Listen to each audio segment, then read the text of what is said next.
de koffie zonder werk om jouw vrede te verdienen. Niks hoor, en mijn gelijk niet gedaan. Lekker weer goed. Hallo, de jongen, kijk wat er met alle verhaal van de jongen. Daar is allemaal niet van, jongen. Dat zegt me. Voor de hele buurt verschandaliseert hij zijn ouders. De vuilak. Jij groeit op van gallige rat. Maar sterven, dat zal ik je afnemen. Ik stop je in de vlees. En als je vader thuis komt, dan krijg je roodsel dat je kruipt hier. Hier, wat? Nee, ja, hier. En daar blijf ik. Van tafel. Stil jullie. En brood je vingers hier aan de kachel. Nou, ik ga weg om brood te halen.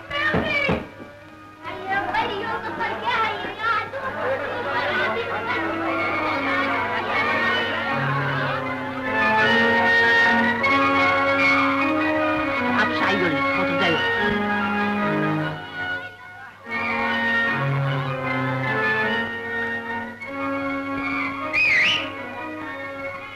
Hé, Pietje! Is Jan er niet? Moeder heeft hem afgesloten op de trein. Zeg tegen Jan dat hij op het treinraampje moet klimmen. Naar boven over het dak, ik ben in de vastgang. Nog het treinraampje.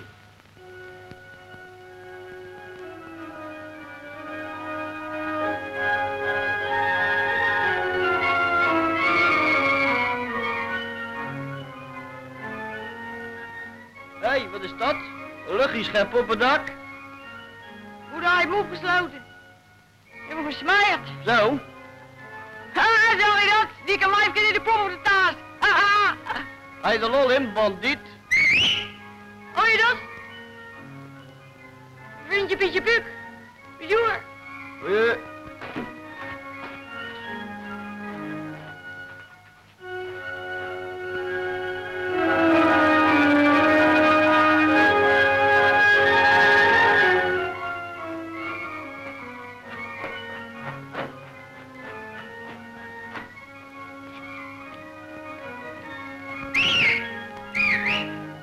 Kom! Pietje! Kom joh! Pietje!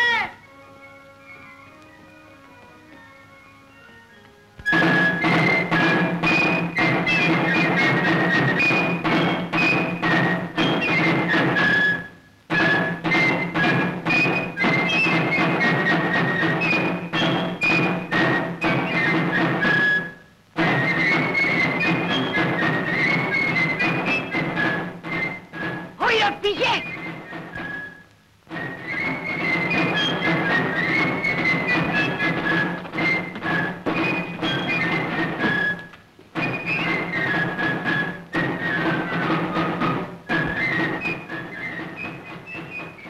Hé, die emmer met haringkies. Wat nou, haringkies? Snap je dat niet? Nou, dan wijf let die op. Die kijkt naar die mariniers.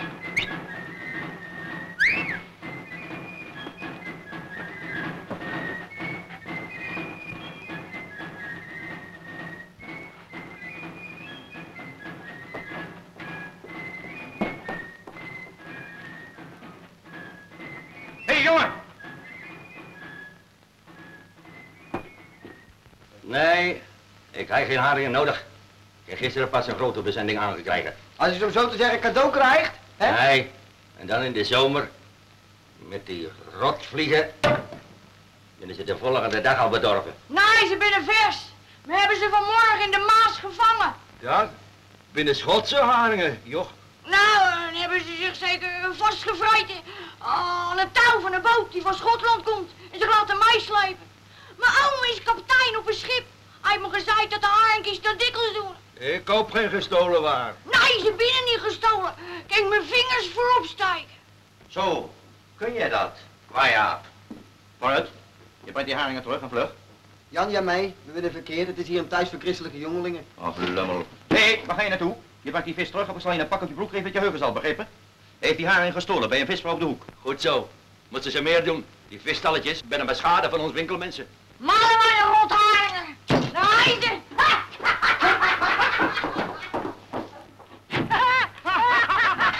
U ruïneert mijn hele zaak. Nick, waar je jongens. Zal je maar kijken, hoor. Zit er. Kan je niet uitkijken? Ben Morrison, de bendeleider van Chicago. Dat moet een fijn boek wezen. Dat zou ik wel willen hebben. Bendeleider. Dat wil ik ook worden. Maar niet hier, in Amerika. En alle vingers diamanten. Ja joh, en aan iedere arme meid. Nou, fijn. Maar we moeten alleen aan centen zien te komen. Als ik 2 guldens had, kocht ik een trompet. Zou ik op straat gaan spelen, zou ik een heleboel zinnen verdienen. Ah joh, als ik 2 guldens had, kocht ik een revolver. Daar kan je niet buiten. Ga de loorbakker aanzoeken. Kijken of ik niets kan vinden om te verkopen. Ach, dat is niks gedaan joh. We moeten een goede slag slaan. Hé, ga je niet uitkijken? Houd die rotzooi bij je. Rut uit, getuister. Vind jij fijn als die cadeaus heeft gevonden? Ach, Kijk eens. Ben Morrison. Het is verdrietelijk. Als ik moeite thuis kom van mijn werk, wil ik er ook wel eens rust en vredigheid om me heen. Ja, die jongen is al strandig. Maar jij bent driftig gebaken. En dat snauwen, we schieten hem op. Sleutel. Hij is voor een Judas, dat stinkt de bebel op mijn benen. Hoe komt zo'n jongen zo gemeen? Soms dan denk ik zo wel eens bij mijn eigen. Zou dat dan misschien kunnen gebeuren omdat hij op een vrijdag geboren is? Je kent wel. Maar ik heb hem gezegd dat je van jou een duvel zou krijgen als je thuis kwam.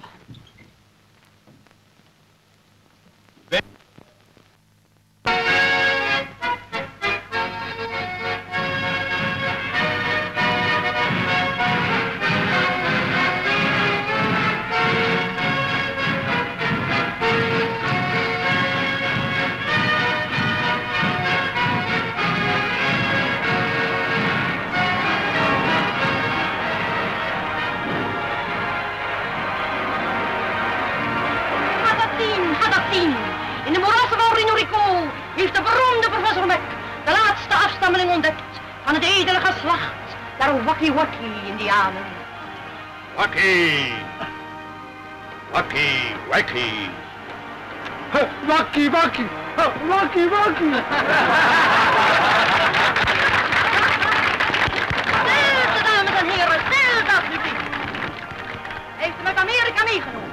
En professor Mac is met deze koning der Indianen op weg naar Constantinopel, waar hij zijn collega de sultan zal ontmoeten. Het is ons gelukt om tegen een enorm salaris deze koning der Indianen voor onze voorstelling te engageren. Hij verstaat geen stom woord van onze beschafte taal. En met de sultan van Constantinopel zal hij zich alleen verstaanbaar kunnen maken door middel van een tolk die de taal der Wakkie-Wakkie-Indianen heeft geleerd in Amerika. Komt allemaal binnen, dames en heren. Gaat dat zien! Gaat dat zien! Gaat het zien, gaat het zien. Een dubbeltje de kilo. Kijk, trainen. Amerika, daar moesten we naartoe. Zal ik die Indianen vragen wat de reis naar Amerika kost? Die weet het wel. Nee, wat kost de reis naar Amerika? Is te duur. Wakkie! Wakkie! Oh! Wat zei u, hé? Wakkie! Wakkie! Oh! Oh, Hij verstaat hem niet. Maar hij stinkt vies naar je neven. Gerechte oude koos! hij kan Hollands.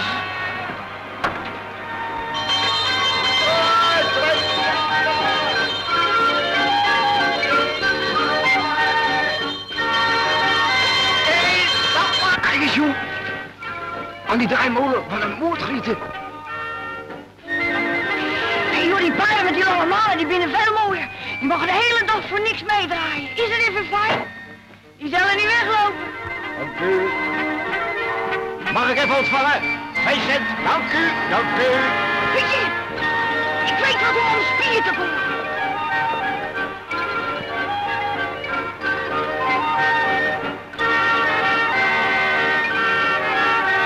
Alsjeblieft, meisje. Dank u wel.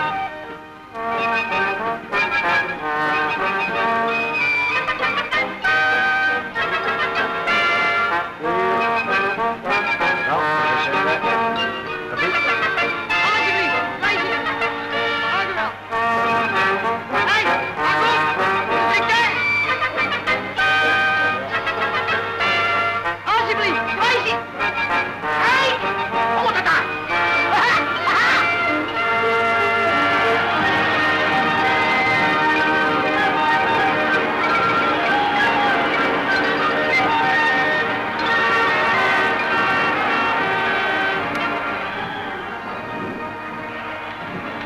centen aan je afgevangen. 1, 2, 3 stuiver die portemonnee. 3 stuiver, echt leer, van binnen en van buiten. De koei, als ze de heuvel gebroken hebben, heb ik zelf eens gekend. Het prijs is zo laag dat ik hem je best cadeau zou kunnen geven. Maar dat doe ik niet. En als je tegen je meisje zegt, kom, lieve meid, of tegen moeder de vrouw, moeder, ik heb een fijne portemonnee voor je gekocht. Dan zou je liegen als je cadeau hebt gekregen. En dan wil ik niet. 3 stuivers, maar meneer, 3 stuivers, een stuk voor je leven. Gewoon een hele getuigenis van de kwaliteit. Fijn hoor, leer, van binnen en van buiten.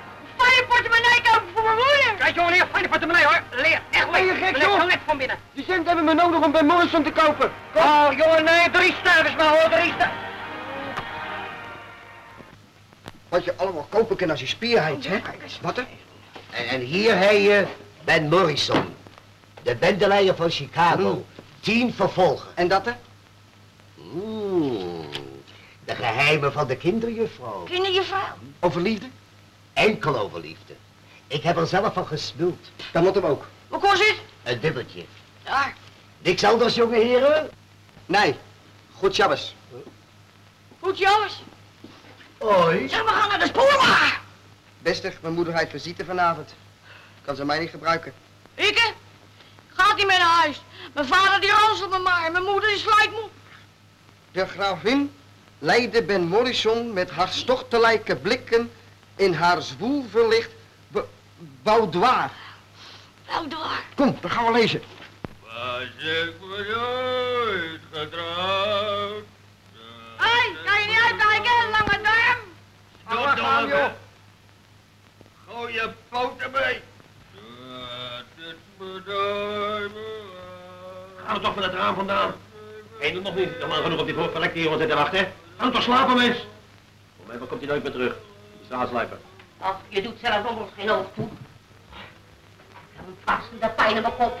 Ik kan toch niet slapen. Doe er een koude doek om je hoofd, dan gaat het wel over. Het komt allemaal door die lange angst van die lammeling van een jongen. De akeligste dingen haal ik in mijn hoofd. Dan zie ik hem onder de trein leggen. En dan zie ik hem ophalen uit het singel. Nou.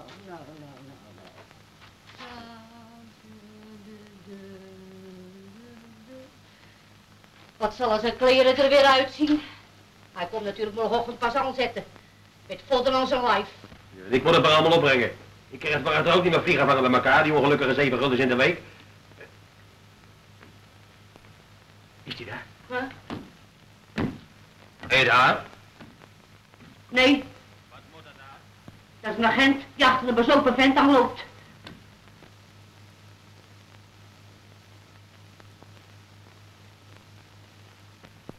De politieagenten stormden de straat in en renden toe op het bankgebouw. En Morrison zit erin. Ben Morrison had met zijn linkerhand een stapel bankbiljetten gegrepen, terwijl hij in zijn rechterhand zijn revolver geklemd hield, waarmee hij de kassier bedreigde. Die gaat aan. Toen vluchtte hij bliksemsnel de deur uit, sloeg met de kolf van zijn revolver 2 toesnellende agenten neder en sprong in de gereedstaande auto, die met pijlsnelle vaart in de nachtelijke duisternis van Chicago's straten verdween. Ha, die klabakken. Thuis wachtte Betty met kloppende boezem op Ben Morrison, op de koning van haar hart, de koning van de misdadigers van Chicago. Wordt vervolgd. Jammer. Fijn werkie. Wat een kerel, hè? Die dingen kunnen alleen in Amerika gebeuren. Daar moeten we naartoe. Aan mijn boodschappen naar Amerika varen. Je bent vies bij vanavond. Dat kunnen we doen. Als we me veel geld verdiend hebben, stuur ik aan mijn vader zo'n kistje sigaar met een bondje. En mijn moeder krijgt een hoed met feier. En aan mijn zusje stuur ik een juttenzak vol met snoep. Ah joh, voor je vader en moeder kan je dan een villa kopen. En voor je eigen een kasteel. En voor je zusjes een equipage. Zullen ze daarmee doen? Pietje, ik ga het maf. Ik ga het piepen. Ik doe de kaart uit.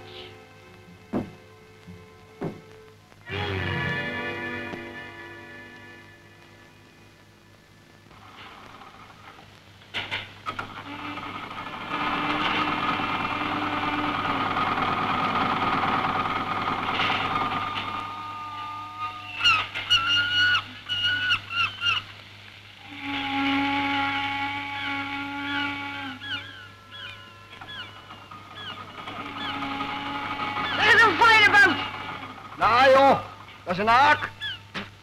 Als je daarmee naar Amerika gaat, ga je zo'n baard als je aankomt. Er is daar te doen op die brug.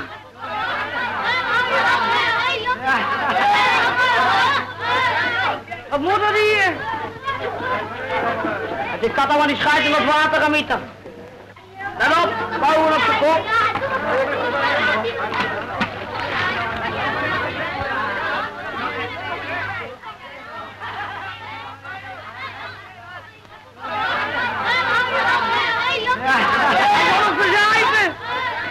Moet hij weten?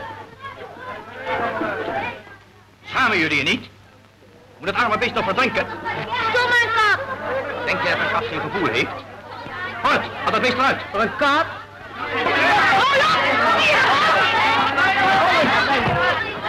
Als jullie dan te beroerd bent, dan zal ik het zelf...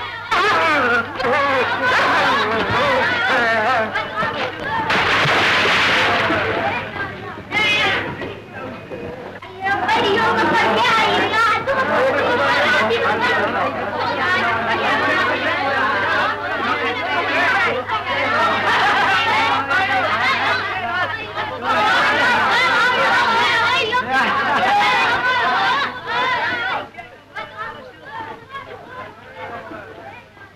Nee, maar dat is toch...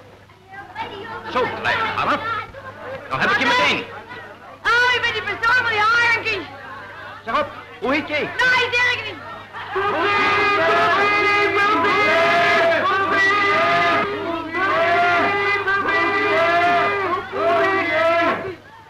Hoefje. Kitty. Ik reken erop dat je vlijtig en helder bent en dat je je netjes hoeft gedragen. Vergeet niet dat je in het huis van de pastoor bent en dat iemand die met de gevangenis kennis heeft gemaakt verplicht is extra haar best te doen. Hè? Je mag meneer pastoor wel dankbaar zijn dat hij je, ondanks je verleden, toch nog in dienst heeft genomen. Zo, en nu doe je je schort voor en ga dadelijk aan het werk, hè? Jawel, juffrouw. Ik heet juffrouw de Wit. Juffrouw Theresia? Ja, meneer pastoor? Juffrouw Theresia? Ja, waarde. Nou, juffrouw Theresia, houdt u maar bedaard, hoor. Hier. Ja. Eerwaarde! Wat moet ik met dat afschuwelijke beest? Voor een kat het water te springen, hoe ben je zo gek? Dan kun je heel dag knipsnel blijven lopen. Als je moeder dat ziet. Ja, dat droogt wel op voor ik thuis ben. Kijk eens, daar is ze. Wie? Moeder. Wat wordt die hier? Zeg, en mijn grootvader. Ik woon nog tegenover in de melkwinkel. Morgen, opa. Zo. Opa, Wat moet je van me? kan ik je even spreken? Nou, Kan ik niet naar binnen gaan? naar binnen. Ja, opa. Ga dan maar even mee. Daar kunnen we niet langs. Mijn moeder mocht me niet zien met dat te kleien. Een ogenblikje. Wat te snezen? Snijden? Ja. Praat joh. Schiet op. Geen cent ga je van me. Mijn man is toch ziek en al zo lang zonder werk. En met mijn open benen kan ik niet elke dag uit wassen gaan. 5 guldens maar. Je haait ze toch. Je melkzakje gaat toch goed? Nee.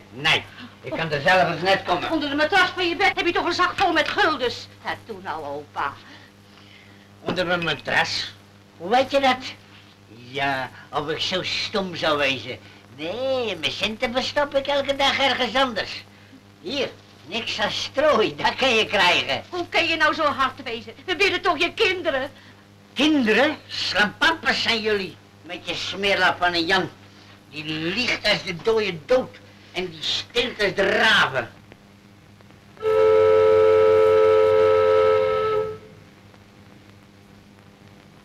Twee guldens. Dan krijg ik tenminste rust. De eerste weer ombrengen, hoor. Ja, opa. De eerste krijg ik ze terug. Je hoeft niet zo te loeren waar ik mijn geld bewaard. Draai om. Wat, hè? Omdraaien. Versta je me niet? Oh ja. Als je lieve zoontje te weten kwam waar ik mijn geld bewaard, zou die me nog kunnen begappen. Kom. Ga mee.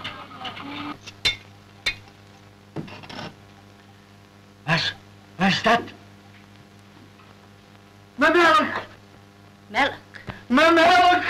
Als ik dat tuig te pakken krijg, mijn goede melk, mijn beste melk. Ga weg! Blijf hier! Hou je hand voor dat gat!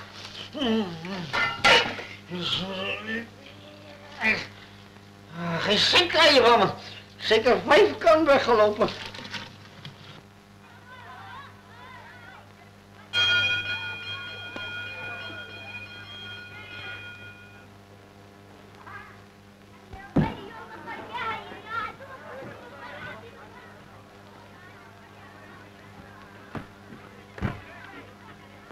Moeder, de moeder van Pietje heeft naar je gevraagd.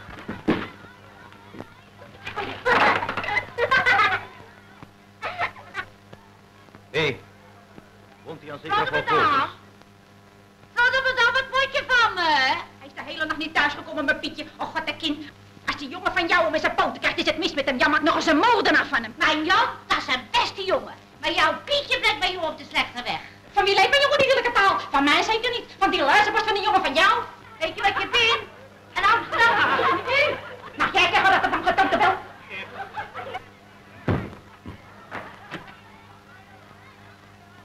Of Rovers? Neem me niet kwalijk mee, pastoor. Ga er zitten. Jullie binnen mij te min. Armoedzaaiers. Nou, laat me niet zeggen op een nuchtere maag. Kale madame, was jij wel in Amsterdam gebleven? Oh, neem me niet kwalijk meer, pastoor. Wat is er van uw dienst? Ik kom eens praten over je zoon. Wat had je nou weer uitgehaald? Ja, uitgehaald? Hij is in het water gesprongen om een kat te redden. Voor een kat in het water te springen. U weet niet wat voor een beest van een jongen dat is. Ordentelijkheid of bangigheid voor een ouder, niet zoveel. En soms, dan kan hij toch weer zo gezeggelijk wezen, hè. Dan woont hij me gewoon in de zelden en dan poest hij me vernuisje. Maar het is zonde van mijn eigen bloed dat ik het zeg. Opeens dan lijkt het of de duivel er weer in zit. En het is zonde om mijn jongen te zeggen. Maar soms wou ik dat de helemaal weghaalde van me. Verdomme stond niks anders dan een dief. Nou, kom, mevrouw Govers. Ik geloof dat hij nog zo kwaad niet is, hoor. In ieder geval heeft hij een hart. Zeg, hoe heet zij? Lientje, En, zij? Mientje, En zij? Pientje. Nou, ik zal eens proberen of ik van Jan niet een behoorlijk mens kan maken. Ach, probeert u dat maar niet. U krijgt toch niks anders dan stank voor dank. En een vuile bek op de kant toe. Is hij niet thuis? Nee, de hemel nog weet dat hij nou weer uithangt. Dus die pomp is morgenmiddag klaar? Zeker, meneer. Komt in orde. Nou, eens kijken wat jullie hebben. Echt koper. Ja. Eerst wegen.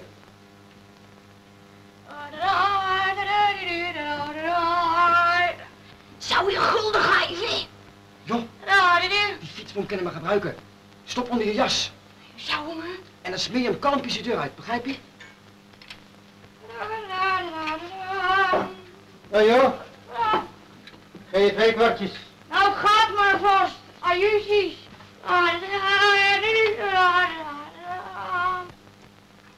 2 kwarretjes? Dat is verrekt weinig. Vooruit maar. Hier zo. Wie heeft die pomp weggenomen? Pomp? Dat moet je vriend gedaan hebben. Mijn vriend? Mijn vrienden grappen niet.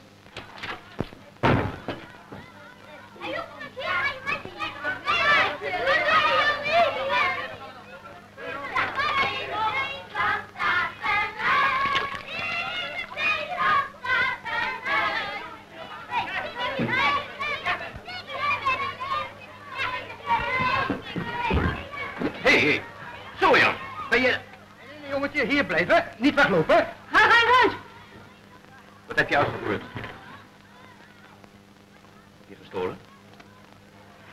Ja, mevrouw hier. Dag Grover, zo heet hij toch? Neemt u me niet kwalijk. Een ogenblik, agent. Wat wilt u eigenlijk van die jongen? Hij moet een fietspomp gestolen hebben bij Van der Helm in de Leonorenstraat. Wat heb jij er onder je jas? Ik, hè? Ze hebben me op mijn kop. Dan vind je nog niks. Zit hier een viespomp in? Heb jij dat verteld? Ik, hè? Ik heb toch gezegd tegen die meneer in de winkel dat mijn vrienden niet grappen? Agent, Meneer Pastoor. ik geloof niet dat Jan iets slechts heeft willen doen. Ik ken hem namelijk zo'n klein beetje. Nee, Jan is een goede jongen. Nou, hij staat anders in een kwaaie reuk. Maar kan deze keer een vergissing zijn? Ik zal zelf wel even naar die winkel toe gaan. Best, meneer pastoor. Best, meneer de bovencommissaris. Ga je een vuurtje voor me? Vuur? Jij kan een draai om je kop krijgen. Begrijp je dat? U bent wel beleid. Jan? Zeg, Jan.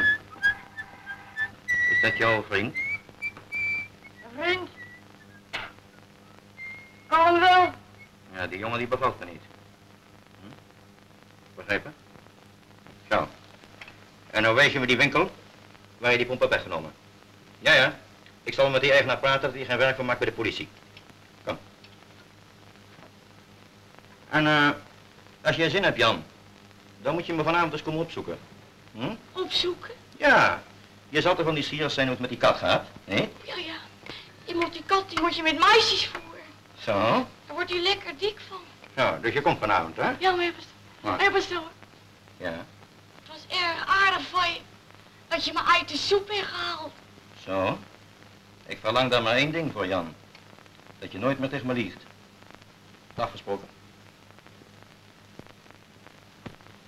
Daar reken ik op, hè? Ja, dat ken u.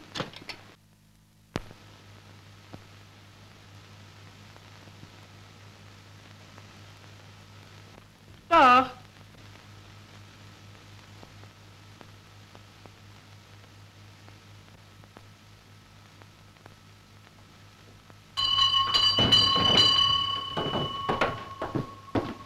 Wat moet dat betekenen met die vent? Als u die meneer bedoelt, dat is mijn aanstaande. In september gaan we trouwen. Ik bedoel geen meneer, maar die schoorsteenveger. En wat dat aanstaande betreft, zelfs een schoorsteenveger zal zich nog wel eens bedenken voordat hij met een meisje trouwt dat met de justitie in aanraking is geweest.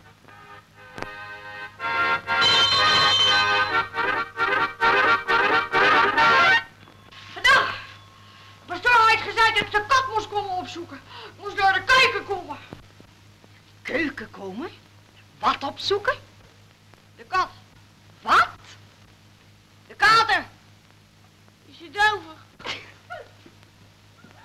Meneer Pastoor is boven op zijn kamer.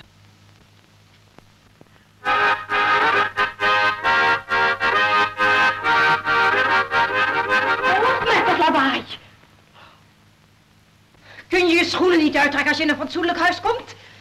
Anna, haal de boender en warm water. De juffrouw moest ze verschonen. Je verontreinigt het hele huis, smeerpoets. Zo, Jan. Ben jij daar? Prettig dat je gekomen bent, jongen. Oh ja, erg prettig. Wat is er aan de hand? Kijkt u daar maar eens. Jongen, Jan. Voordat je schoenen uittrekken, hoor. Ik ben tegenwoordig, hoor. Kijk maar hier, ik zal het zelf al doen.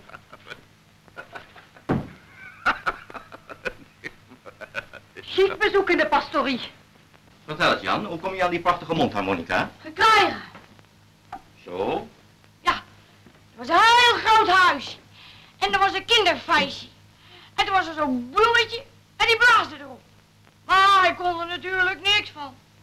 En toen zag hij mij staan en toen zei hij, speel jij er eens op? En toen ik erop geblazen had. Toen gaf hij hem jouw cadeau? Ja, zomaar, cadeau. Jan, is dat nou de waarheid? Ja. Je hebt me daar een hand op gegeven dat je nooit meer tegen me zou liegen.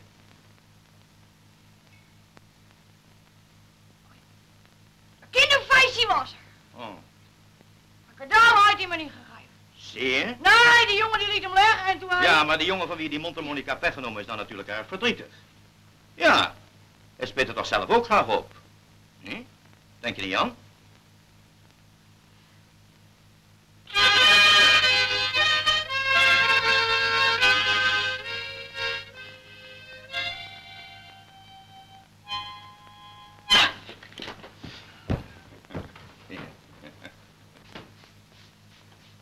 Dag, juffrouw. Hele lopen vol modder door die schooier.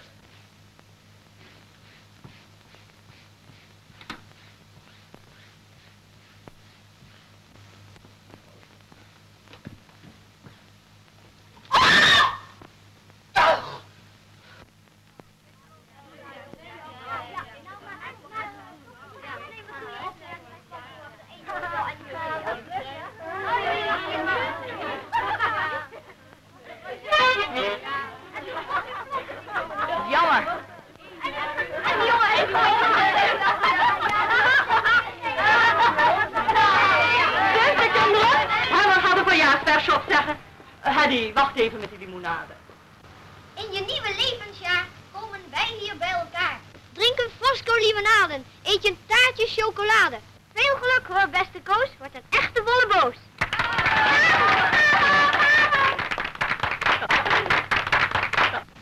Henny, begin hier. De jarige het eerst.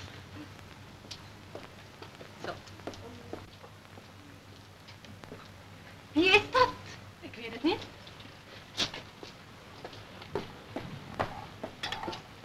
Wat moet je hier? Oh, juffrouw, ik heb per ongeluk de mondhandrike Monica meegenomen van dat bulletje daar. Dat is mijn mondharmonica. Heb jij erop gespeeld? Ja, jullie haren. Je moet op de rug hebben. Och, maar als hij al op gespeeld heeft, dat is toch vies? Vies? Omdat ik erop gespeeld heb? Tje. Eerwaarde, u hebt helaas een veel te goed hart. Alsjeblieft, hier is uw koffie. Dank u wel. U laat maar iedereen in uw huis toe. Nu weer dat schooiertje. Ach, zijn kern is goed, gelooft u me. Hij is alleen maar wat verwaarloosd. Die jongen heeft nooit leiding gehad. Slechte eigenschappen kun je zomaar niet afleggen, zoals je een paar handschoenen uittrekt. Ik blijf zeggen, in het huis van de pastoor horen geen misdadigers. Ja. Het is dat u me niet missen kunt. Oh, ja. Want u weet heel goed dat ik het niet meer nodig heb sinds ik geërfd heb van mijn tante Zaliger. Wil ik u eens wat vertellen, juffrouw Theresia? Wij hebben nou zoveel jaren samen gekibbeld dat we er niet naar buiten zouden kunnen, hè? Ik wist het wel dat hij dat afschuwelijk instrument niet terug zou brengen.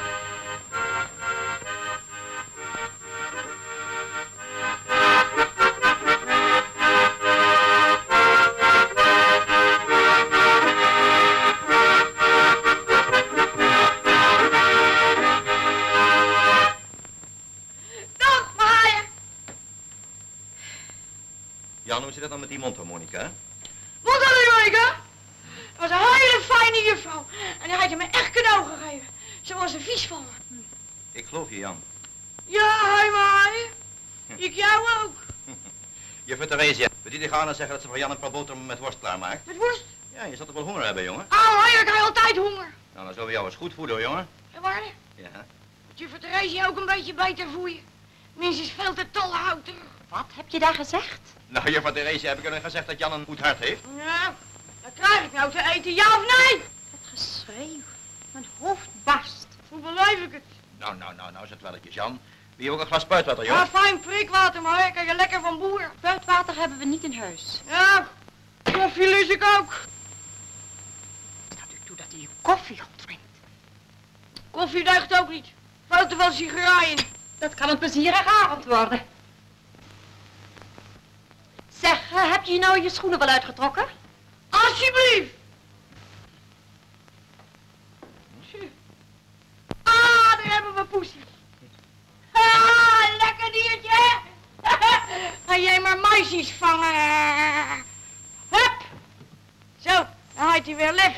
Jan, dat zal nog een hele tijd duren, jongen, voordat we jou goede manier hebben bijgebracht. Maar die binnen van mijn vader. Meneer Pastoor, die smeerpoets heeft zijn schoenen natuurlijk niet uitgetrokken. De loper van de benedentrap ligt weer vol modder. Hij is er boven aangetrokken. Anna! Anna! Haal de boel er maar water. Zal mijn huishoudster niet wijzen, meneer Pastoor? Zo, Jan. Steek jij nou eens een lekker sigaartje op, jongen. Ah, Nee. Eerst als ze net die jongen je pet opzetten, hè? Zo, jongen, zo. en waarde? Oh, dan moet hij van mij ook eens opstijken. Nee, dankjewel, jongen. Dankjewel. Nee? Ah, ik ben een goeie. Huh? Ik heb ze gevonden op de trappen van het stadhuis. Nee, ik rook liever mijn eigen merk. Nou. Uw sigaar bewaard voor mijn vader. Zo, dat is best, jongen. Dan zal je zeker zeggen dat je een goede jongen bent. Nee, ranselen zal hij me. Dat doet hij iedere avond. Met zijn riem, met de geps. Hij slaat me altijd op mijn kop. Ah, laat maar slaan. Ik voel er toch lekker niks meer van. Nee? Gelooft u me niet? Wil ik eens met mijn kop tegen de punt van de tafel aanlopen? Ah, dat doet mij toch geen zeer. Kijk maar. Nou, jongen. Slaat je vader je iedere avond, Jan? Iedere avond. En hij is zo sterk. Hij heeft spierballen als een aap. Ja, kunststuk. Hij krijgt iedere avond vlees. Wij krijgen alleen nog maar aardappel. Luister eens, Jan. Ik heb met je moeder gesproken. Ze heeft me verteld dat je haar en je vader soms erg veel verdriet aan doet. Ik, hè? Ja. Je ouders menen het op hun manier toch goed met je, jongen? Hm? En ze zijn eerlijk, niet? Ja. Wil jij nou ook niet proberen om goed en eerlijk te worden, jongen? Wat moet ik dan doen? Nou, kom. Dat weet je nou zelf heel goed. Wanneer je steelt of liegt, dan voel je dat toch van binnen, hè? Dat je iets lelijks doet, hè? Ja, dat er wel. Oh, Maar je pistool, wat is dat? dat is een landkaart. Staat Amerika er nou ook op? Ja, natuurlijk, dit is Amerika. En dat is de Atlantische Oceaan. En hier is wat er... Het is maar een klein stuk.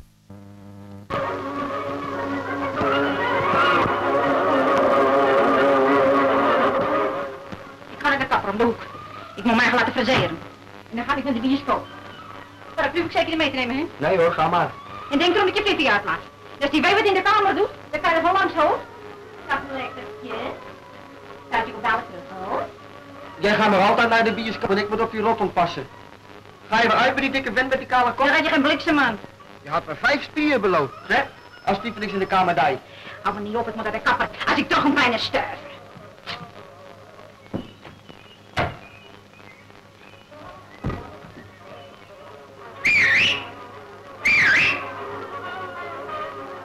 Nee, gaat niet bij.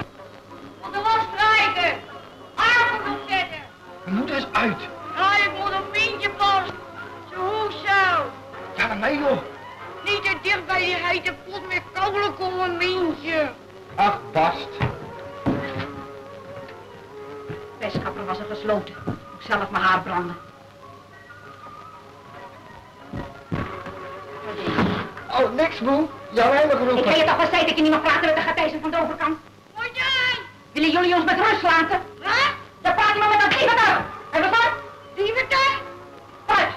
Leg de krullen dan op het filterstuur. Om de haren krullen. Burgers zijn kwaad met mensen die er kinderen uitsturen om te roven en te stelen. Daar! Wat daar je uit, op mij!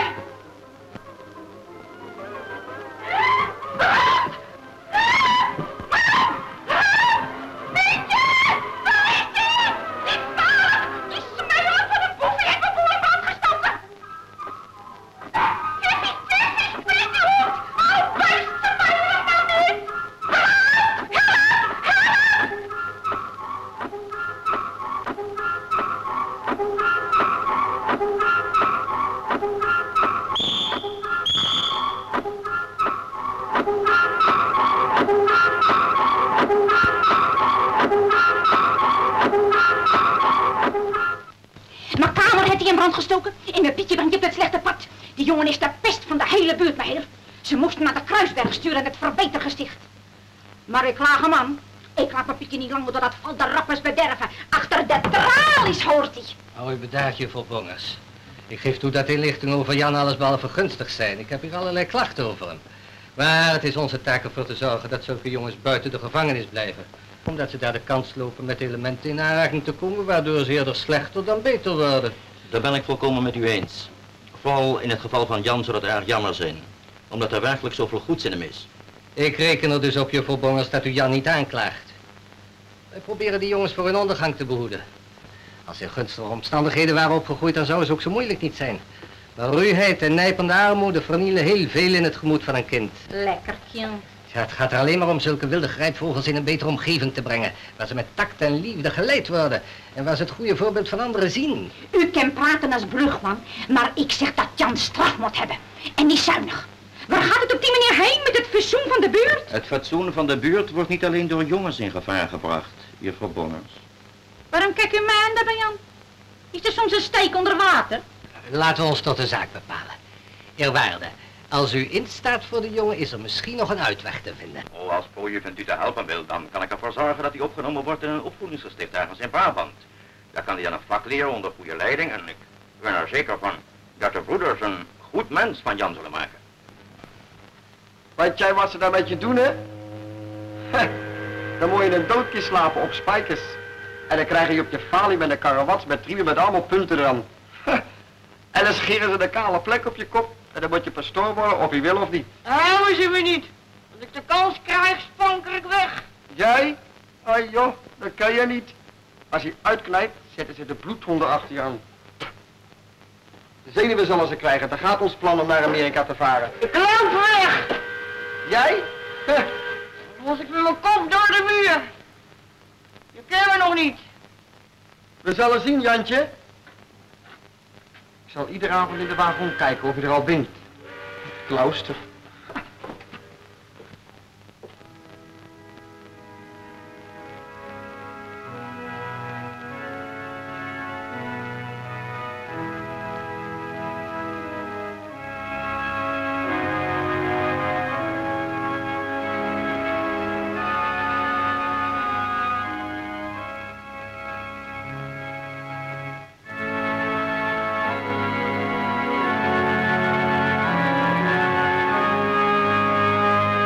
Je kunt me niet zeggen hoe oud je bent. Nee, ken ik niet. Goed. Dan zullen we het aan je vader vragen. Ik weet het ook niet. Ik zal mijn moeder vragen. Zo, je moeder. Misschien schrijf je er wel eens een brief. Dan kun je er meteen vragen wanneer je geboren bent. Ik kan niet schrijven. Dan zullen wij ons best doen dat je dat gauw leert. Grote jongen als jij moet toch kunnen schrijven? Schrijven. Flauwekul. Ik wil niet leren schrijven, ik wil. Later zul je het wel willen, Jan. Ja, ik weet wel wat jullie met me doen als ik niet wil. Dat weet nog eens iedereen. Dan moet ik op mijn blote knieën liggen in het donker hoek met mijn handen omhoog. En dan krijg ik op mijn falie met de zweep. Nee hoor, allemaal nooit niet. Wat zijn het voor verzinsels? Ja, zeker. En dan scheren jullie mijn kop kaal. En doen er me ook zo'n jurk aan. Ik zie het maar eigen al. Jij hebt een mooi idee van ons. Broeder Severus? Ja, broeder. Wilt u Jan even zijn plaats wijzen op de slaapzaal? Jan, ik weet heel zeker dat je zelf al heel gauw zult lachen over alle dwaze dingen die je gezegd hebt. En ik ben blij dat je bij ons wilt blijven. We stellen je onder bescherming van de moeder Gods en hopen eer van je te beleven. Ga nu mee met broeder Severus.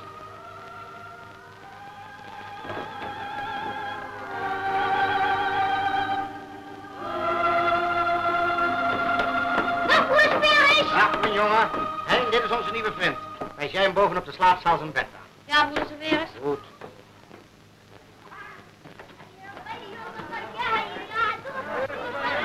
Mooi hier, hè? Dat is broeder mij daders. Zo. En de nieuwe, nietwaar? Ja, jij bent de oude, nietwaar? Wat zeg je? Dit is onze slaapzaal. De grote jongens hebben daar een eigen slaapcel. En de kleine jongens slapen hier in deze bedden. Bedden? Slapen jullie dan niet in doodkisten met spijkers? Doodkisten? Je bent geschikt. En kijk eens, dit is mijn slaapcel. Dit is Dirk van den Berg, de worstelkampioen. Piet Ooms, de hartzwemmer. Jaap Ede, de wielrijder. En Raf, de voetbalkampioen van Nederland. En dit is mijn altaar. Mooi hè? Ik heb de kroon met zilverpapier beplakt. Er staat veel echter niet. Is het niet mooi, onze moeder Gods? Mijn moeder is veel mooier. Mijn moeder had de hoed met vee op de taas. En de jurk verzaaid. En zo gouden bros op de borst. En aan elke vinger zulke bonken van diamant. Als je me niks beters kan laten zien, bleekvlier. We hebben een heleboel konijnenholen bij het klooster. Echte konijnen? Wilde konijnen, niet van die tamme dakhazen zoals jullie in de stad hebben. En ik heb een konijn gehad van 12 pond, joh. Dan kunnen die wilde van jou niet tegen op. De rechtkoper? Ja, en deze is een haardekeuken binnengelopen. En een paar keer is er ook een leverik de slaapzaal binnengevlogen. En ik heb een blinde nachtegaal in een kootje. En dat beestje kan zingen. De nachtegaal nesten we ook. Hier aan de overkant, in de Elsje-struiken. Ah joh, je doet niks als opscheppen. Ik geloof het niet. Alle galarie en koude kak. Opgelet, allemaal. Wij zitten in de bank. Goed zo. Jij, Jan. De meester heeft een grote smoel. Ik zal jou wel krijgen, stopheus.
een kruis met die jongen.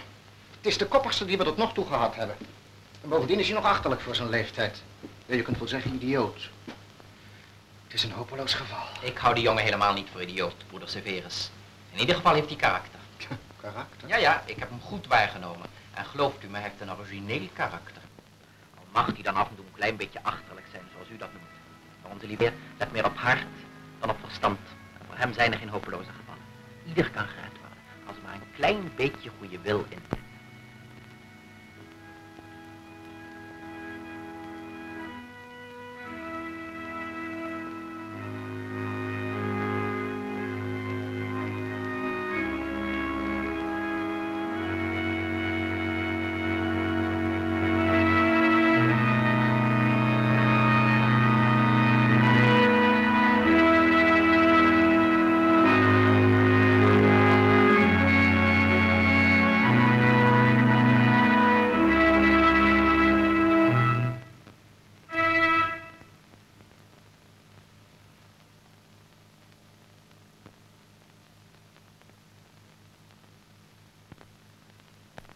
Het is nog niet in orde.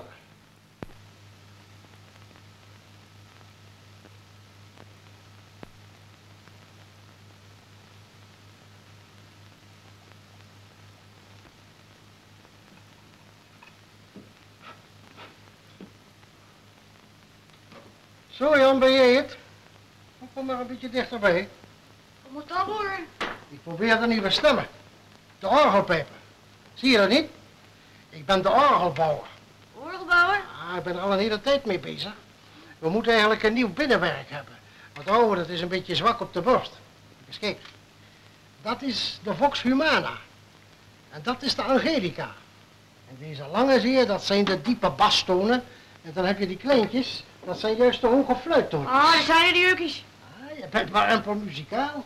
Jij schijnt er een heleboel van af te weten. Dan was je me nou. Mondharmonica. Oh, mooi.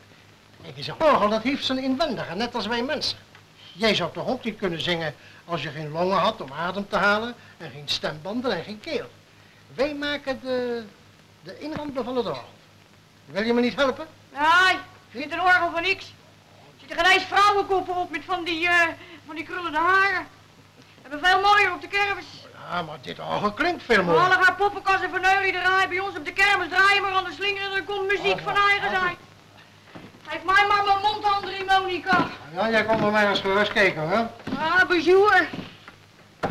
Oh. Psst. Ik moet naar die afbeelderij op het land. Zou je goed doen, Jan? Ah, je zuster. Ja, pas op, jij hoor.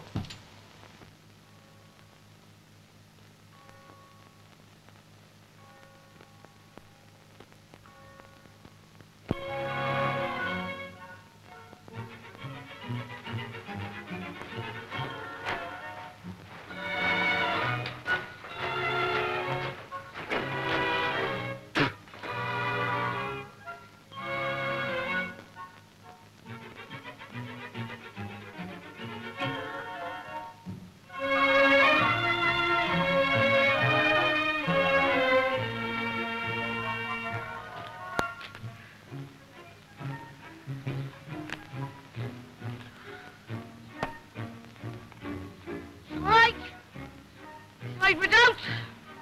Ik kan niet tegen die afbeelderij. Verrekte muggens. Krijg een vreten je leven erop. Nou, ga er maar een beetje uitrusten, daar achter het hek in de schaduw. Zo, En hier, heb je een sigaartje. Voor de muggen. sigaartje. Mag ik die hebben? Maar voor het middageten terug, hè? Voor de Sibelius. Ja? Er binnen hier toch geen bloedhonden?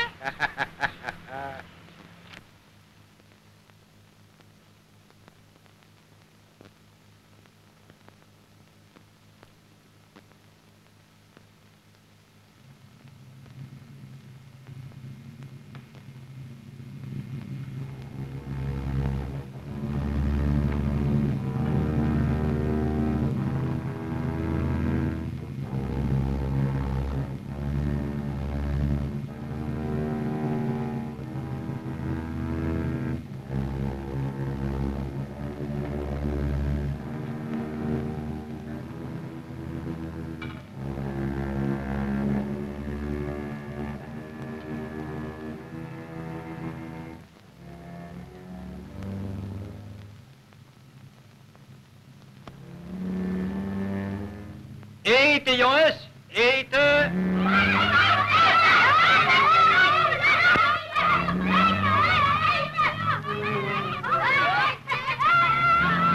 Maar waar is Jan? Jan! Jan, waar ben je?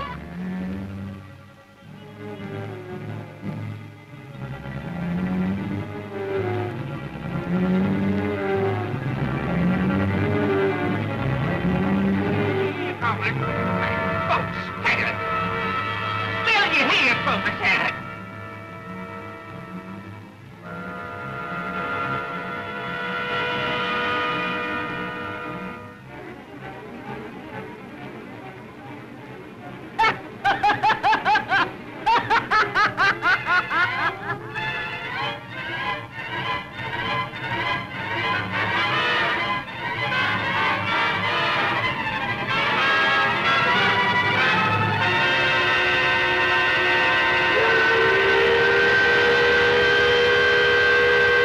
Eerst hebben ze de bloedhonden op me afgeheest. Zulke zwarte kanjers, jongen van die rode bek. Heb ik een doodschop gegeven. Toen ben ik over een kanaal gezwommen. En? Ah joh, die kringen kennen toch niet zwemmen? Hé. En hij op je zielement gaat in het klooster? Met een kat met 7 staarten. Zo de Aan iedere riem zat de prik en mijn rug zit nog vol met littekens. En wrijken? Hou maar. En roken? Niks. Dat kan in Amerika niet gebeuren, hè? Daar hebben de pastoors niet zoveel te vertellen. Toen jij weg was, heb ik een fijne boot uitgezocht, joh. Met een topzeil en een motor.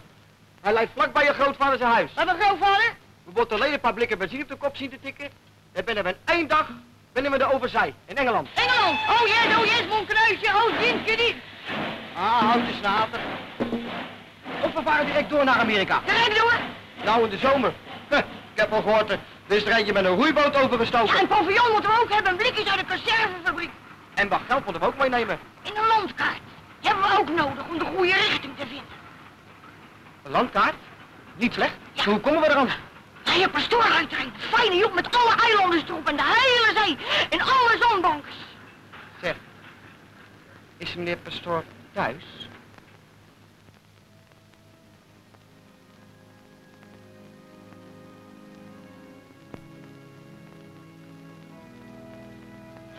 Wat was het als we gezien hebben? Hoor je dat? Het orgel? Hé, wat hij je toch? Suffer, we moeten toch hier langs het huis van de pastoor. Kom.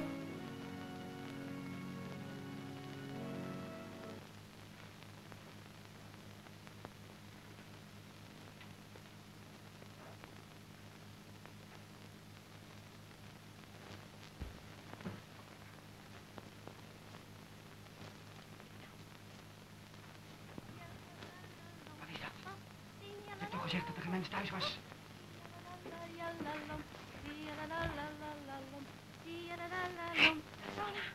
Ik kom niet boven. Dadelijk naar huis. Pastoor in het huis te binnen bij het avondgebed. Kom ja. Strandkaart. Huizen, hè? De kat. Pietje. Tel haar wat hij ziet. Wat is dat?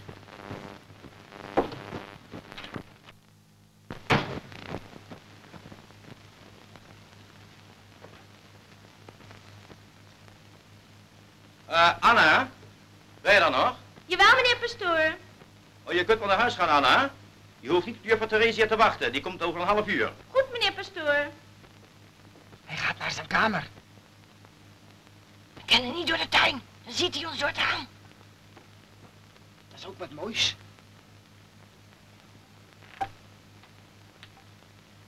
Waar binnen we hier? Kamer van Theresia, van de huishoudster.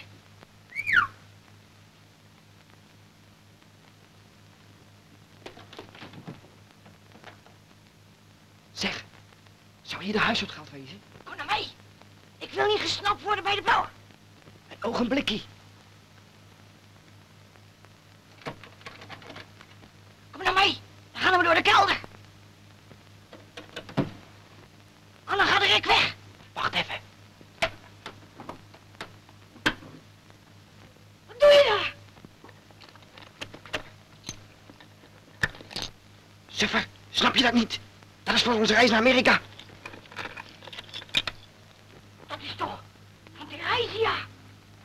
mee, we moeten weg.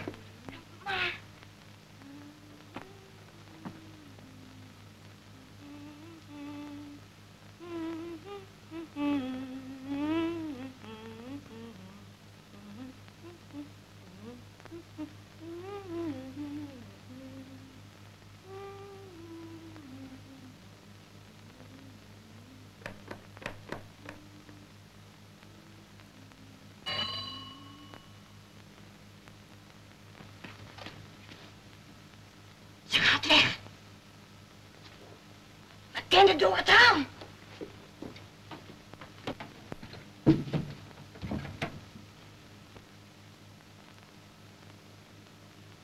Ze staat buiten met een vlaaier. Heb jij wel eens gehoord van een vals spoor maken? Hè? Ik ben voort.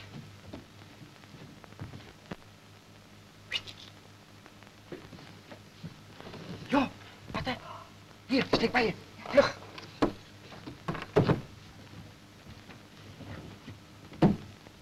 En nou mij, dan zal ik je de boot laten kijken.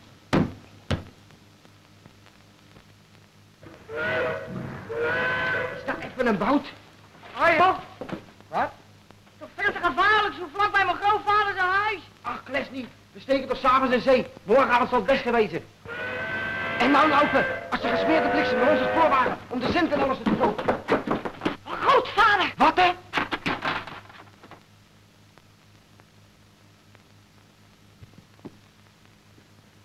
Pet. Jongen, liggen, kom mee.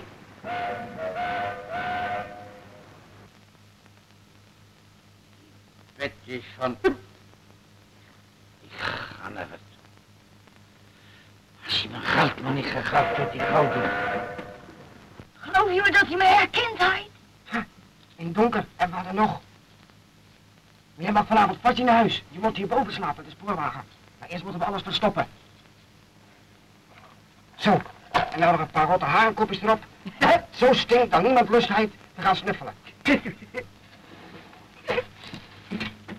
Nou ga ik naar huis, daar mijn moeder niks merkt.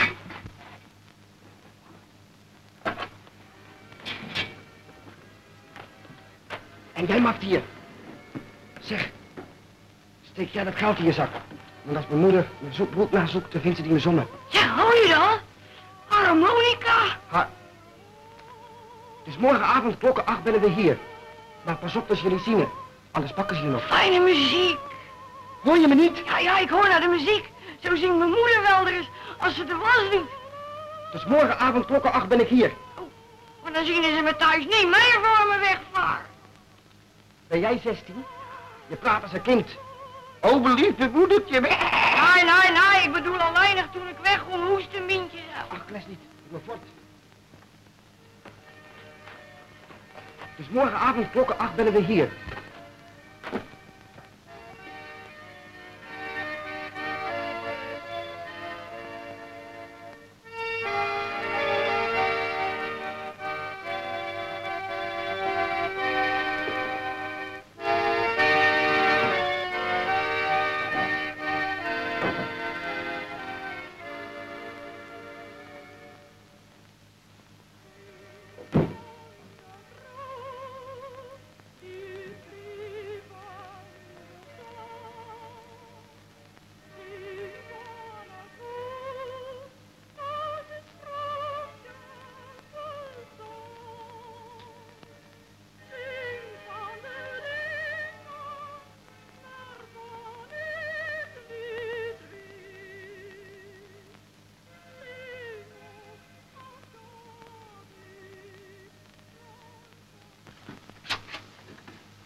Misschien hier, of hier, nee, of, waar zijn ze nou? Wacht, in de, wacht eens. Ja, nee. Hier.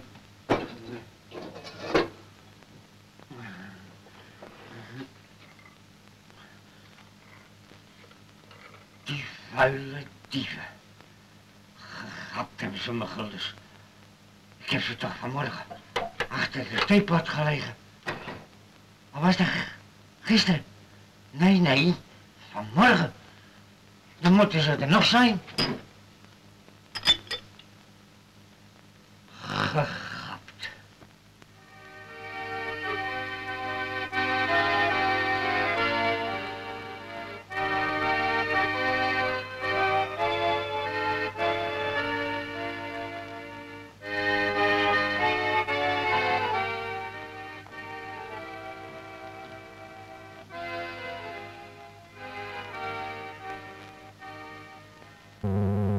Afblijven jij. Wees voor je vader. Jullie krijgen aardappels. Zo, de konijnen hebben gegeten. Nou is het mijn beurt. Wien, Siffert, hou je het al geklopt wordt, ga lopen doen. Mientje, gedag. Ja, waar kom jij vandaan? Ben jij weg uit het klooster? Nou, ze hebben me voor een boodschap gestuurd, naar de stad. Voor een reisje, Snappie, naar de stad. Ik moet nog gaan kopen in de stad. Daar hebben ze me 3 guldens gegeven. Voor een spaarkaartje en voor de reis. Maar ik ben natuurlijk gaan lopen. En toen ben ik bij de boer mee gereden. En die heb ik geholpen met de aardappels rooien. En toen heb ik dalen gegeven. En soep heb ik gekregen. Die heb ik natuurlijk nog een heleboel centen over. Heb ik wat voor jullie gekocht. Je Mientje, dat is voor jou. Roeiballetjes. Lekker zoet. En dat is lekkers voor jou. Nou, wat zeggen jullie nou tegen jou? Nou, jullie maar gauw wat spelen, hè? Kennen ze lurken? Heb ik op de kermis gekocht toen ik voorbij moest. En voor vader, een zakje sigaren. Je vader? Ik ben een fijn, hè? Geen $10, hè? Sigaren? Voor mij? Ja. En voor moeder? Kijk eens, moeder. 3 guldens. Moeder had liever de centen, hè moeder? Zo'n jongen toch, hè? Kijk eens, moeder. Mooie portemonnee, echt leer. Kijk maar. Zeg Joop, met wat voor boodschap hebben ze jou hierheen gestuurd? Ja, dat is zo. Ik ben bij de orgelbouwerij. Wat voor bouwerij? Ik ben orgelbouwer geworden. Dat is reuze van. Had je hele lange pijpen voor nodig, van lood en van tin. Blik is niks gedaan. Blikken pijpen geven geen mooie klank. En die moet je apart bestellen bij de meesterloodgiet. En omdat ik muzikaal ben, hebben ze dat toegestuurd. Maar zo'n orgel, dat is geen gewoon draaiorgel. Dat is een heel groot orgel voor de heilige mis. En dan moet ik nou helpen bouwen. En brengt het wat in? Orgelbouwer. Dat is een reuzenvak. Ha! Er binnen er geen 6 van in het hele land. Nou, in iedere kerk heeft zijn eigen orgel, nietwaar? Ja, dat is een reuzenvak. En mocht je zomaar meehelpen aan dat orgel? Maar er was er wat goed voor in het klooster. Iedere jongen heeft zijn eigen slaapcelletje. En zo netjes. En je krijgt er lekker eten. En ze spelen voetbal. En naast mijn bed heb ik mijn eigen altaar. En de kroon van de heilige Maria heb ik met zilverpapier bepakt. Maar ze krijgen een zilveren mantel van me. Als ik weer omkom. Nou moet ik voort. Wat nou, midden in de nacht? Ik moet toch de hele nacht lopen? Ik moet morgen op tijd weer omwijzen. Maar nee, ja, dat gaat niet. Je bent een hele kerel geworden, hè? Maar dan moet je ook flink eten. Moeder, geef hem een borst. Daar zit die jongen. Kijk, dat is voor mij. En dat is voor jou. Jan, orgelbouwer, wat zullen de buren opkijken? Daar staat hij, die smeerlap. Doe ik gedaan? Hoi, niet gedaan. Vader, houd jij me dan toch? Vader! Neem hem maar mee, die eens gebraaide schobbejak. We hebben al de recht van het klooster dat je aan het oor bent. Nee, nou, gewoon niet. Laat me los. Houden. Hij heeft mijn guldens gesneest. Hoi, niet gedaan. Vader, houd jij me dan toch? Papa, die schande zou je ons toch niet aan doen. Ja, moet niet schelen. De jongen is een schandplek. Je moet hem afsnijden. Je hebt hem zien lopen. Ik wil niet. Zijn pet heeft hij voor mijn huis verloren. Ik wil niet. Alsjeblieft. Mijn oude pet. Heb ik hem zelf eens gegeven. Met Sinterklaas. Vader.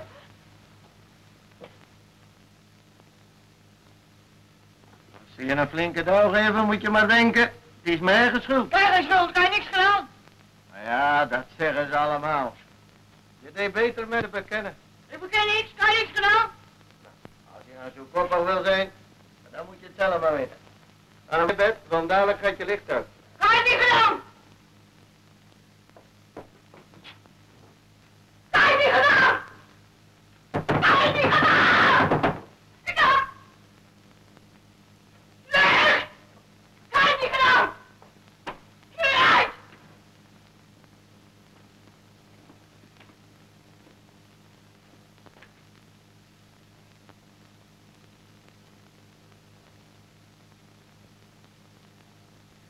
Maria, gij zij vol genade.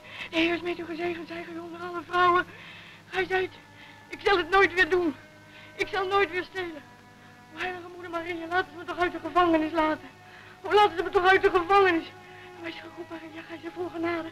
De Heer is met u gezegend, zij gij onder alle vrouwen. Gezegend is de vrucht des lichaam Jezus.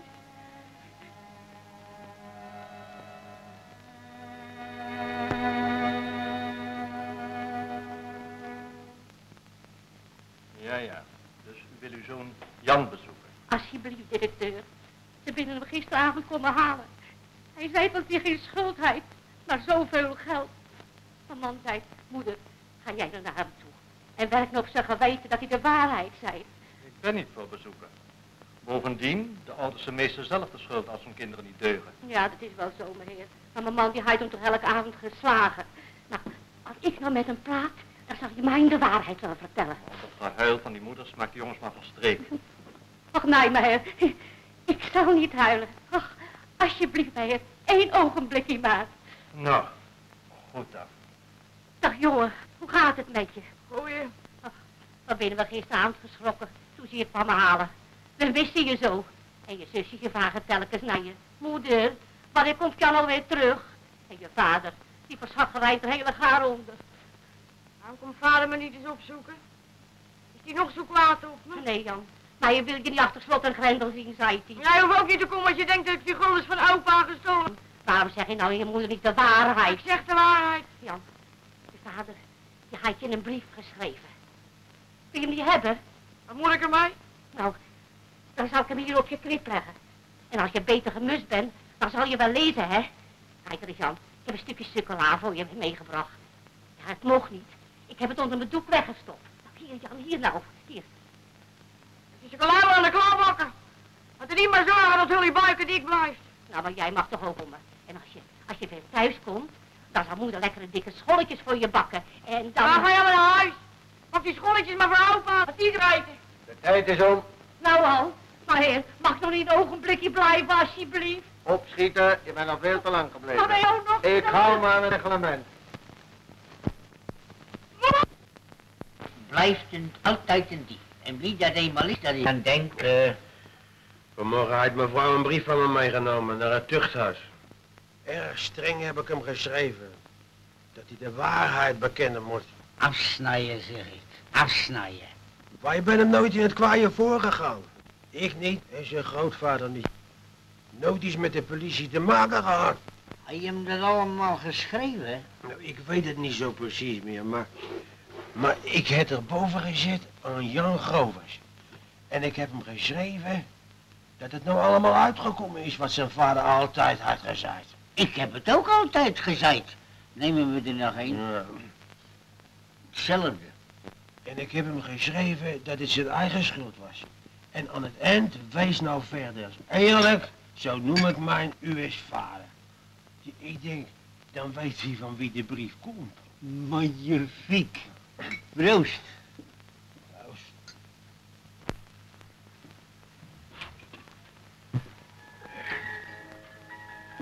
'S'nachts als ik wakker lig, dan zie ik hem voor me, mijn Jan. Met dieven en moordenaars om hem heen. Hoe kennen jongens en vader zoiets aan? Oh, vader. Het is een ramp.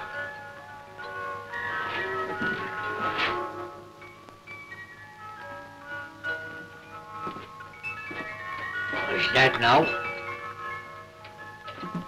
Nog een bol. Al mijn blinkende gons gegapt. En dat lacht me mijn kleinzoon. Maar ik snij hem af. Jannes, van ons allebei opschrijven voor mijn zoon. Zaterdag is hij er goed voor. Het is een ramp met de jongen. En die heet verdorie nog wel Johannes Godefriedus Bernardus. Naar mij. Johannes Godefriedus Bernardus. Naar mij. 1, 2, 3, 4. Wel verdraaid, die klok staat stil.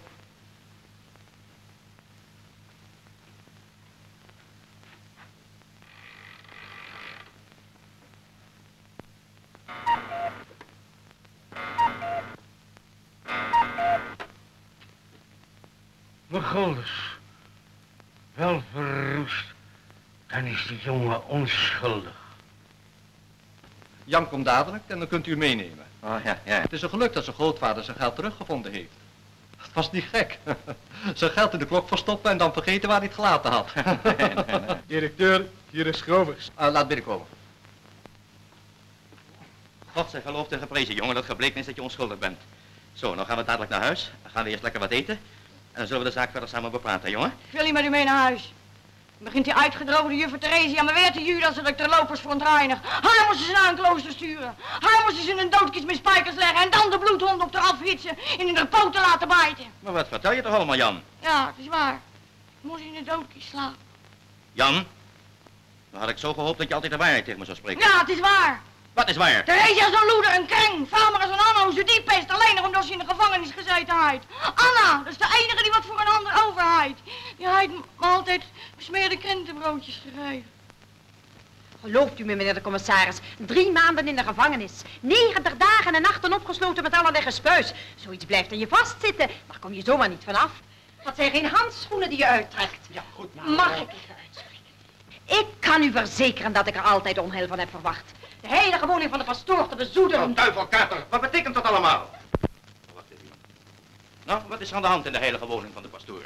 Eerwaarde, ik heb u al zo dikwijls gezegd. De menselijke natuur is onderworpen aan bepaalde wetten. En slechte neigingen laten zich zomaar niet 1, 2, 3 veranderen. Dat zijn geen handschoenen die je uittrekt, dat weet ik wel, ja. Maar mag ik misschien weten wat de politie hier komt doen? Meneer pastoor, Ja, Anna. ze zeggen dat ik een sieraadje van juffrouw Theresia gestolen heb. sieraadje. De sieraden die ik geërfd heb van mijn tante. De huishoudkast heeft ze ook wel meteen meegenomen. Meneer pastoor, ik weet niks van die hele diefstal af. Ik zweer u dat ik onschuldig ben. Ik geloof je wel, Anna. Eerwaarde, het is een volkomen duidelijk geval. Daar valt hier niet over te discussiëren. Het moet gisteravond gebeurd zijn. Ik meen dat u in de kapel was en dat deze dame haar bezonjes had, nietwaar? Ik had bezonjes, om precies te zijn, voor baleinen voor mijn corset. Ach, moeten die baleinen van je corset nu ook al als bewijs dienen? Dat moet toch een misverstand zijn, Theresia? Een misverstand? Ik heb zelf hier in de keuken een ketting met medaillon gevonden die ze gestolen had. Hier, in deze zak van haar schort. Alsjeblieft. Ik heb het werkelijk niet gedaan, meneer pastoor. Nou, wel, sapristi, wil je nou eens ophouden met huilen? Kijk me eens aan. Weet je iets van de geschiedenis af, ja of nee? Nee. Nou, dan moet iemand anders die diefstal verplicht hebben, meneer de commissaris. Nee, waar? De zaak is zo helder als glas. Dat meisje heeft de commode opengebroken. En heeft het geld en de sieraden in de zakken van haar schort gestopt. En is toen naar de keuken gegaan. Daar heeft ze alles uit haar schort gehaald. Maar die ketting heeft ze vergeten. Dus juffrouw, wilt u maar meegaan naar het bureau?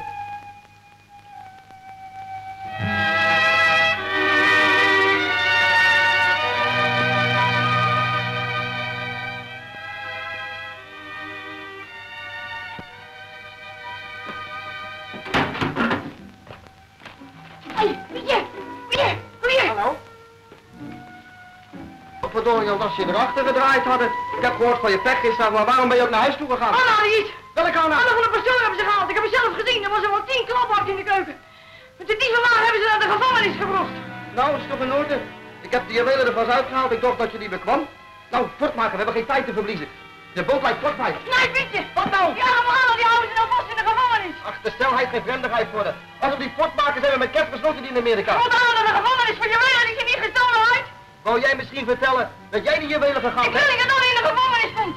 In september zou ze trouwhuis Wil je er liever zelf in het spinhuis komen? Nee. In de gevangenis wil ik niet meer. Nou, vooruit dan. Ga naar mij. Nee, waarom? Zeg dat Anna het niet gedaan heeft. Dan pakken ze ons allebei. Je bent krankzinnig. Denk je dat ik door jouw stomme kop in het spinhuis wil komen? Toch niet door mij in de gevangenis? Je stort je eigen je ongeluk, vervloekte idioot. Jan! Al had Anna 10 maal in de gevangenis gezeten. Moeten we dat arme schepsel misschien daarom de kans benemen om weer fatsoenlijk te worden? Deugdzame prinses? Fatsoenlijk. Zeker net zo fatsoenlijk als dat boefje, die Jan. Nauwelijks bent u zo vriendelijk geweest om hem uit de gevangenis te halen of is er alweer vandoor. Die gallige brok. U wordt dat voor uw goedheid beloond. En dan die Anna. Ze heeft vanochtend niet eens mogelijk stof afgenomen. Prettig om zelf het werk van de dienstbode te moeten doen. U excuseert, eerwaarde.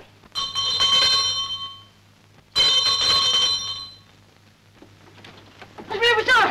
Meneer pastoor! Ja? Jan? Meneer pastoor! Ja? Anna is... Nou? Anna is... Wat is er met Anna? Anna heeft het niet gedaan. Niet? Anna is niet. Pietje Puk en ik hebben het gestolen. Wat zeg je daar, jongen? Is dat werkelijk waar? Ja, meneer pastoor. Anna is onschuldig. Mijn mening over Jan is eenvoudig deze. Tegen mij heeft hij nog nooit gelogen. En ik ben ervan overtuigd dat hij ook nu de waarheid zegt. Ik geef toe dat hij een beetje veel fantasie heeft. Maar dat is op zichzelf genomen nog geen slechte eigenschap. Want waar fantasie aanwezig is, dan twee wegen open. Die van het goede en van het kwade. De weg naar de hemel en de weg naar de hel. Ik heb altijd geweten dat de voorzienigheid die jongen eens op een tweesprong zou plaatsen. En hij heeft de goede weg gekozen. Hij heeft zijn schuld op zich genomen. En hij heeft niet gewild dat een ander mens, mijn dienstmeisje Anna, onschuldig de gevangenis in gaat. Ja, dank u wel, waarde. Neemt u weer plaats. Jan Grovers. Opstaan, wanneer de president vraagt je wat. Opstaan. Heb je niet gehoord dat ik tegen je spreek? Nee, ik heb niks gehoord. Marianne, wat zat je dan aan te denken? Over broeder Nardus al klaar is. En zijn orgel. Wat voor orgel? Over orgel? Niet zo gewoon orgel als op de kermis. Maar zo grote voor de heilige mis. Je haait de binnenwerk. Net als bij de mensen. Met longens en stembanders. Om van eigens kunnen mens ook maar niet zo zingen en fluiten. Stilte. Stilte! Bij de president. Luister eens, Jan. Je hebt bekend dat je gestolen hebt, nietwaar? Je wil mij, maar ik zal het nooit weer doen. Zo. Het wordt tijd dat je spijt krijgt. Ja. Kom eens! Wat doe je daar? Vang een vlieg. Stilte. Je moet ernstig zijn en beter opletten. Ja, Weet je wel dat je in de gevangenis kan komen voor wat je gedaan hebt? je wil mij. Ga maar zitten. We zullen nu overgaan tot het horen van een van de belangrijkste getuigen, de psychiater. Ja, dat is goed.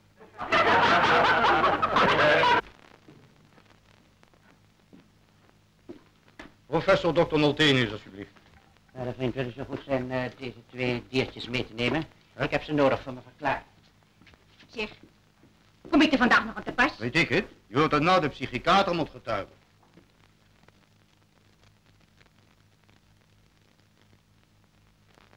Zonder enige twijfel is Jan Grovers een geprononceerd geval van degeneratie, geaccentueerd door een zeer ongunstig milieu. Om u de invloed van het milieu te kunnen demonstreren, heb ik me veroorloofd 2 proefdiertjes mee te brengen. Het ene muisje heb ik gedurende een jaar de meest gunstige levensvoorwaarden verschaft. Het andere muisje daarentegen de meest ongunstige. Het werd slecht gevoed en opgesloten in een donker kastje. Ik kan bewijzen dat het tweede diertje door zijn slechte levenscondities, om zo te zeggen door zijn minderwaardig sociaal milieu, geestelijk lager staat dan het eerste diertje. Zodra het experiment is open, zal ik van beide diertjes de schedel openen. Nemen we nu het geval Jan Grovers. Door zijn slechte sociale omstandigheden is hij altijd een achterlijk kind gebleven dat niet voor zijn daden verantwoordelijk is. Volgens mijn mening hoort dit geval niet in een rusthuis, maar in een opvoedingsgesticht. Ik dank u, professor. De beurt is nu aan de officier van justitie. Edelachtbare heren president en rechters. Buiten enige twijfel is de beklaagde Pietje Puk schuldig. Hetgeen duidelijk blijkt uit het vinden van de sieraden in zijn zakken. Bovendien klopt hiermee de verklaring van Jan Grovers, die ik, in tegenstelling met de geachte psychiater, voor volkomen toerekenbaar houd. De wetten zijn er om nageleefd te worden. Toch kunnen in het verband met Jan Grovers verzachtende omstandigheden in aanmerking komen, met het oog op het feit dat hij zichzelf als mededader heeft aangegeven. Ik dank u. Meester Vermeer. Edelachtbare heren president en rechters. Ik zal Jan Grovers niet beter voorstellen dan hij is. Hij is medeplichtig aan diefstal. Maar, mijn heren, bedenkt u eens hoe weinig werkelijke vreugde deze jongen gekend heeft in vergelijking met andere jongens die opgroeien in een weldadige sfeer van hartelijkheid en liefde en waar een zekere weelde heerst. Mijn heren, zend die jongen naar buiten, naar een opvoedingsgesticht in Gods vrije natuur, geeft hem de kans om mens te worden en om voor altijd buiten de gevangenis te blijven. Mijn heren, vernietigt geen jeugdig leven en wees mild in uw oordeel.